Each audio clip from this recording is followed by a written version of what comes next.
Uy, hala! Ang presidente niyong Bongbong Marcos, parang nalilito yata sa kanyang mga sinasabi. Lalong-lalo na, no? Kasi nung dumalaw siya sa Cabalanyugan Bridge, mga kababayan, proud na proud yung mama. Akalain mo ba namang siya yung gumawa ng tulay na yan? Sabi niya, one of the most one of the most beautiful bridges daw that we created. Mantakin mo yun, ha? Tapos, bigla-biglang nagyabang, no, na para bang proud na proud daw itong mga mayor dahil daw, yan daw talaga ang totoong flood control projects. Oh, bakit sa mayor ka nagpapasalamat? Hindi ba dapat doon sa mga sa DPWH? Oh, sila naman yung gumagawa niyan. Oh.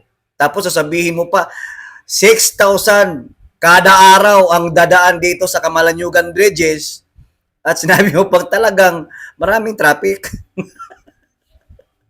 Ano ba talaga BBM? No, ano naman yung utak mo eh? Naano na ba? Naango-ango na.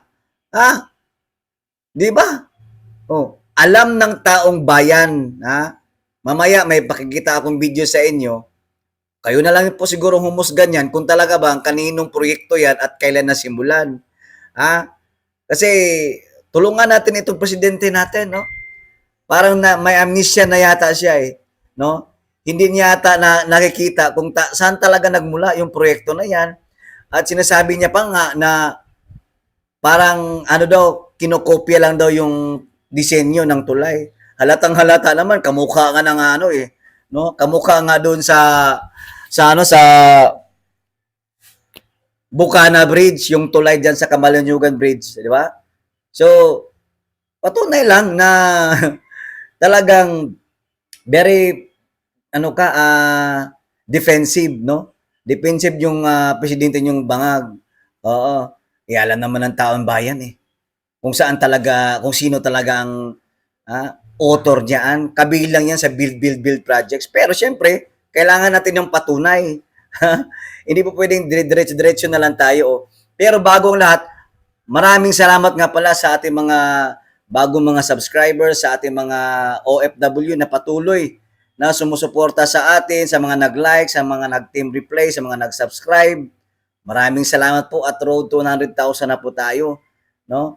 So, bago natin ipakita yung video na para ma-fact check natin itong si Bongbong Marcos, panoorin muna natin to mga kabayan, no? Itong natataranta yata siya dahil sa feeling niya, siya naman yung bida dito. Kita nyo talaga yung Pangulo no na, yun bang hirap na hirap ka nga sa proyekto, pero para sa'yo, ang dali-dali lang magnakaw at mangangkin ng proyekto na hindi mo naman talaga, no, pinagsikapan, pinag-isipan. Oh. Ito, panoorin natin mga kabayan kasi nakakaano eh. Oh, ito po yung sinabi niya, oh. Inspeksyonin itong ginagawang tulay sa Camalanyugan, which is the town in that direction. Ito, pagpunta mo rito, pag natapos na ito, apari ang bagsak nito. Well, apari isang ganyan, pero apari ang bagsak ang labas mo rito. Itong pag tinuloy mo ito sa amin na, ang bagsak sa Ilocos Norte. We are looking at one of the most beautiful bridges that we have created in the Philippines. And I'm happy to note that it was done as well in time, and it was done properly. The design was done locally. Kaya't kahit parang ginaya yung mga tulay sa ibang bansa, ay talagang ito lahat galing sa atin. At bukod pa doon, ipinagmamalaki ng ating mga mayor na kung titignan ninyo, meron dyan flood control. At ang pagkasabi niya sa akin, ganyan ang itsura ng tamang flood control. Kaya dito sa Cagayan, thank you sa ating mga mayor at sa ating mga chief executive. Andito si Nagtipay. Pinapantayan ng mabuti itong ating project para hindi masabi na nagka-problema, na ghost project, na hindi natapos, at yung mga nakikita nating problema sa ibang project minsan. Kaya nakakatuwa na makita natin na kung ano ang tunay na kakayahan ng pamahalaan kung talagang lahat ng bawat tiyakin na ang bawat sentimo ay mapunta sa tama. Kaya mabuhay kayong lahat sa inyong ginawa dito. Congratulations sa ating mga local executives at siyempre sa ating mga Secretary Vince na siyang nag-monitor about this. Pinuntahan nga nila ito. So, sana mabuksan natin by Christmas ito. Thank you. Salamat, Presidente. Salamat. Malaking bagay ito kasi Aparik, Taberia, Balik ka sa opening ha. Kasi ikaw yung taga ribbon cutter eh. 6,000 ang dadaan dito bawat isang araw. So, madami talagang traffic. Tama-tama, nandiyan yung Apariport. Lahat ng mga gamit na dati, kung saan-saan din, ang layo ng dinadaanan, ay ngayon dito 20 minutes na lang. Kaya, sige, balikan natin lang. Balik tayo rito sa ribbon cutting. Kita niyo mga kabayan ha. Babalik daw siya. Teka nga, ano ba nangyari ito? Oh. Kita nyo. Babalik daw siya sa ribbon cutting. Oh. Kaya siguro nung January 8, binuksan na kahapon ba yon? Oh, hindi natupad yung wish niya. Yan naman talaga ang isang Bongbong Marcos. Mahilig lang mangangkin ng proyekto ng hindi sa kanya. Pang photo ops lang, magpa-interview, magsasabi ng kung ano-ano, di ba? Sinabi niya doon sa statement niya na very defensive, sa sinasabi niya na talagang ni sentimo o isang sentimo ay talagang nasa tama daw, no? Kumbaga, ang ibig niya sabihin ay hindi nalulustay yung pera, hindi nagagastos na kung saan lang napupunta. Magmalinis ka pa. Unahin mo muna, ipakita mo muna yung investigasyon nyo na may resulta diyan sa anomalyang flood control. Nagkaroon na lang kayo ng 2026 GAA budget, pinirmahan mo na, hanggang ngayon, hindi mahalagilap at hindi talaga ninyo mapakasuhan ang totoong mastermind. Dapat nga kinasuhan mo na pati sarili mo. Magpresenta ka na. Di ba? Mali-maliit ang pera. Maglulukuhan pa ba tayo? Pero sino nga ba talaga ang may gawa ng Camalaniugan Bridge? No? Tapos kumbaga kung sino yung parang proud na proud siya, doon lamang sa mga local, no, sa mga mayors. Pero hindi man lang niya nabanggit ang DPWH. Si Vince Dizon nabanggit niya. Ang ginawa ni Vince Dizon daw, pag-monitor. Pag-monitor sa project. Kasi hindi sa inyo yan. Ito yung video na mapapatunay na talagang mapapak-check ka dito. Mahihiya ka talaga. Bobo M. Kasi nga, parang ngayon ka lang yata nagising. Ito yung patunay panoorin natin mga kababayan.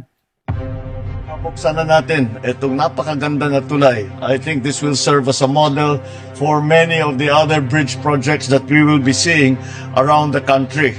Oops, teka lang. Klaruhin muna natin kung kailan nagsimula ang proyekto nito. Dito po ako sa Cagayan ngayon para bisitahin ang Camalaniugan Bridge. Ito po ay isang project na simula nung ako po ay secretary ng DPWH at ngayon po malapit nang matapos. Pagkatapos po itong bridge, itong maging pinakamahabang bridge sa region. Ang proyektong Camalaniugan Apari Bridge ay sinimulan noong panahon ng panunungkulan ni dating Pangulong Rodrigo Duterte. Ang pagpaplano at groundbreaking ng tulay ay isinagawa noong 2021 bilang bahagi ng programang Build ng kanyang administrasyon. Malaki rin ang naging papel ni dating DPWH Secretary Mark Villar sa pagsisimula at pagtutok sa proyekto. Siya ang nanguna sa groundbreaking noong 2021 at bilang pinuno ng DPWH noon, tumulong siya ng malaki sa pagtiyak na may pundo ang proyekto at maisama ito sa budget ng pamahalaan. Sa madaling salita, proyekto ito ng Build ni dating Pangulo Rodrigo Duterte na natapos sa panahon ni Bongbong Marcos. Oh, ano na? O, kitang-kita naman na yung dating secretary ng DPWH ay si Mark Villar. O, alam naman natin yan lahat.